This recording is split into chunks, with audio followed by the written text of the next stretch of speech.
Kassidin was born to a single mother and no father.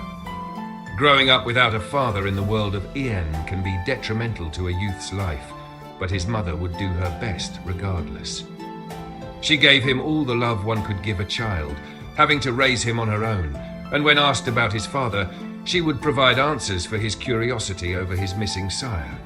He was a great min, she would often say with teary eyes and a wistful tone.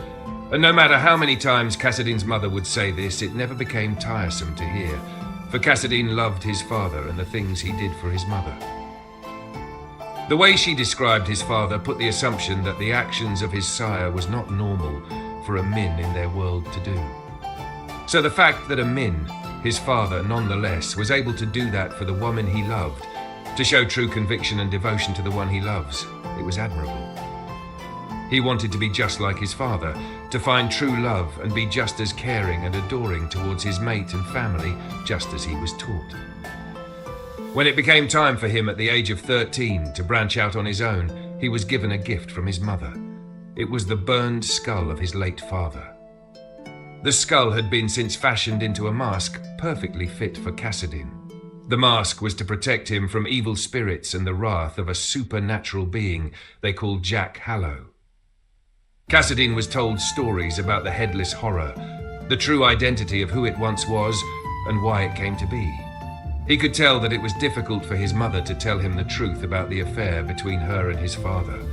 But it mattered not to Kassidin. What he saw were two people truly in love with one another and would go through the hells just to be with one another. Again, he thought this was not only fascinating, but romantic as well. Jack Hallow was the result of his father's body come to life by the means of his mother using black magicka in order to raise the dead, something that has been prohibited throughout Ain, for it was seen as pure evil. But his mother was willing to take the risk and performed the ritual anyhow, thus bringing back his father from the dead, but in doing so, raised a monster. With the gain of Kassidin's father's memories, the headless Hessian became self-aware and grew a conscious, no longer a mindless monster, but one with purpose and thought. That is why the skull of his father had been burned and made into a mask to ward off the beast from ever returning to do harm to the Willows should they fail to protect themselves from its plight, whatever that may be.